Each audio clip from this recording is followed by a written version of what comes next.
So hello everyone. तो आज हम एक टॉपिक करेंगे जो कि बहुत ज़्यादा इम्पॉर्टेंट है कोई भी कॉम्पिटिटिव एग्ज़ाम के लिए। दैट इज़ यहाँ पे हम गांधी जी के बारे में इम्पॉर्टेंट चीज़ें डिस्कस करेंगे। तो ये मैंने यहाँ पे सारे गांधी जी के बारे में ले लिए। तो first of all we should मतलब clear about the real name of the Gandhi ji. So his real name was the Mohandas Karamchand Gandhi और उनका बर्थ हुआ था 2 अक्टूबर 1869 को पोरबंदर इन गुजरात, और उनकी डेथ हुई थी 30 जनवरी को 1948 दिल्ली में।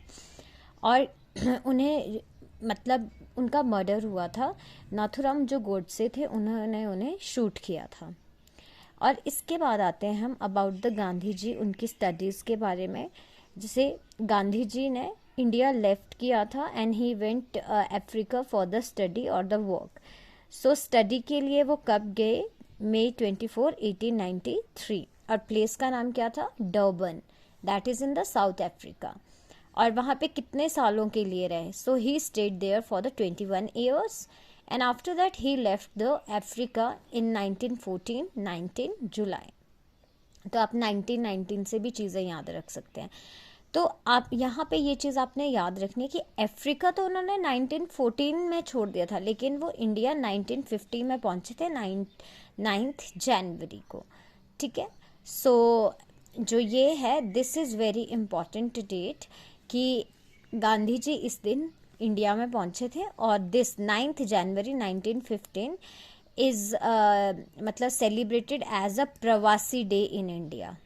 ये बहुत ज़्यादा पूछा जाता है कि when we celebrate the Pravasi day, या फिर किसके लिए हम प्रवासी डे मनाते हैं। So that is for the Gandhi ji, और when he came back India from the Africa, that is on the 9 January 1915। So this is all about it I have written here. और उनकी फैमिली के बारे में, what is the name of the father of his Gandhi ji? So that is the Karamchand Gandhi. वहीं से ही उनका नाम पड़ा मोहनदास करमचंद गांधी।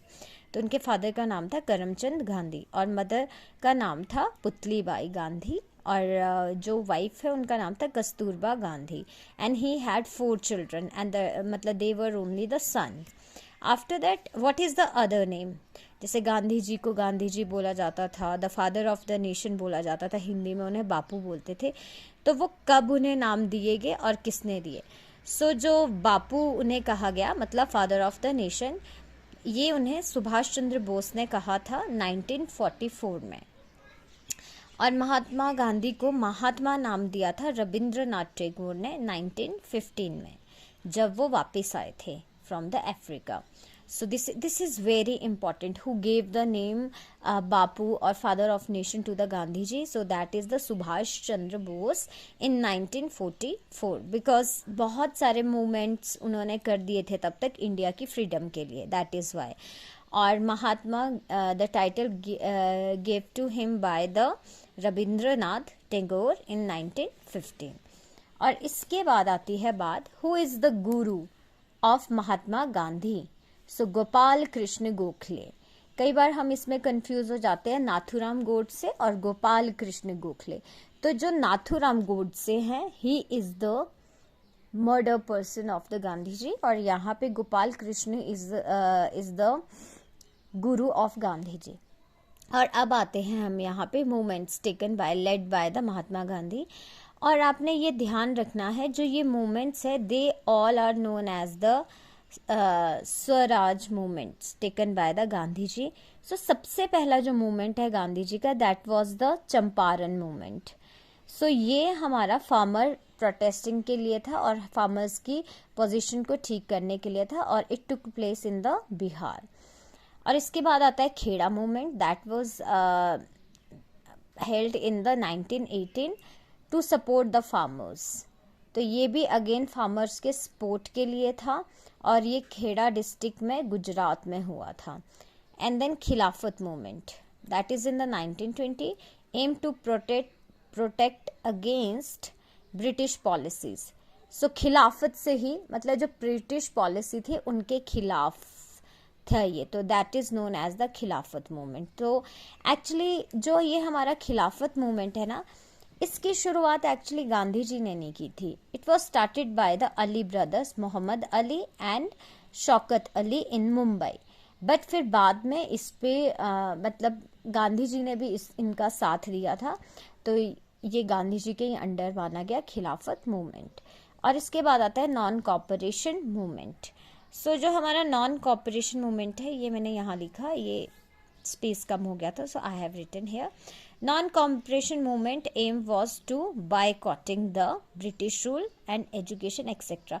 सेम वही जैसे नॉन कॉपरेशन भी कुछ ना कुछ हमारा खिलाफत मूवमेंट से ही रिलेटेड है। जैसे खिलाफ में कि हम ब्रिटिश पॉलिसी के बिल्कुल खिलाफ है, हम उन्हें नहीं मानेंगे, so that was the Khilafat movement. और नॉन कॉपरेशन भी कि हमने ब्रिटिशर्स की किसी भी पॉलिसी के साथ, किसी भी चीज़ के साथ कॉपरेट नहीं किया, सो दैट इज़ द खिलाफ non cooperation movement. So that is in the 1920 also. दोनों मूवमेंट हमारे 1920 में ही हुए हैं।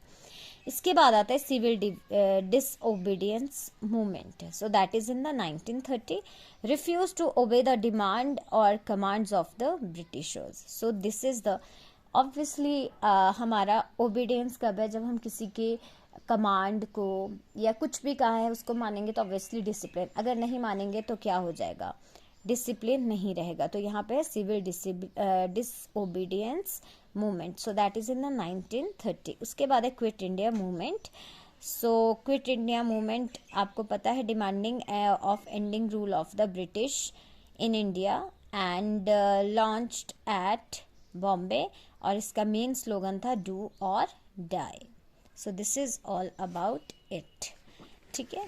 एंड आफ्टर दैट, अच्छा, ये हमारे कुछ सॉल्ट मार्च भी हुए थे, started by Gandhi ji with 70, कितने मेंबर्स थे उसमें, 78 मेंबर्स थे। और स्टार्टेड ऑन 12 मार्च 1930। 12 मार्च, तभी इसका मार्च मतलब डांडी मार्च रखा, डांडी प्लेस है। और सॉल्ट के लिए ये मार्च हुआ था और मार्च मंथ में हुआ था। So it is known as the salt march और as well as the Dandi march, fine. और ये साबरमती आश्रम है and this is in the Gujarat, ठीक है। और started from Sabarmati Ashram in Gujarat and that Dandi is in the Gujarat. और कौन सी डिस्ट्रिक्ट में आता है, नवसारी। ये बहुत बार पूछा जाता है कि कौन सी डिस्ट्रिक्ट में था, सो that is in the Navsari. और प्लेस का नाम था दांडी और स्टेट का नाम है गुजरात, ठीक है। डिस्टेंस था 240 माइल्स। अगर आपसे माइल्स में पूछा है तो 240 माइल्स लिखेंगे, किलोमीटर्स लिखा है तो 388 किलोमीटर्स। और कितने दिन में कवर किया था, तो that is in the 24 days में, फाइन। और यहाँ पर हमसे रिवर भी पूछेंगे, मतलब ये भी हो सकता है कि साबरमती जो हमारा आश्रम है वो कौन सी रिवर के पास है। अगर आपको पता है तो आप मुझे कमेंट करके बताना कि कौन सी रिवर के पास है ये। एंड एक हुआ था हमारा चौरा चौरी इंसिडेंट। सो ये इंसिडेंट हमारा हुआ था 4 फरवरी 1922 को एट गोरखपुर इन उत्तर प्रदेश। और इस चौरा चौरी में क्या हुआ था, the police fired upon a large group of the protester participating in a non cooperation movement. So जो हमारा नॉन कॉपरेशन मूवमेंट है उससे रिलेटेड है हमारा ये चौरा चौरी इंसिडेंट, ठीक है। तो चौरा चौरी इंसिडेंट मतलब नॉन कॉपरेशन मूवमेंट में जो लोग पार्टिसिपेट कर रहे थे, तो जो उत्तर प्रदेश में गोरखपुर जगह है वहाँ पर पुलिस ने उन पे फायर, लाठीचार्ज सब कर दिया था, तो इसको कहा गया चौरा चौरी इंसिडेंट। तो आज की वीडियो के लिए इतना। और अगर आपको मेरी वीडियो अच्छी लगी तो मेरे चैनल को लाइक करें और सब्सक्राइब करें, और थैंक यू सो मच। और ये ज़रूर मुझे बताएं कि साबरमती आश्रम कौन सी रिवर के पास है। Thank you.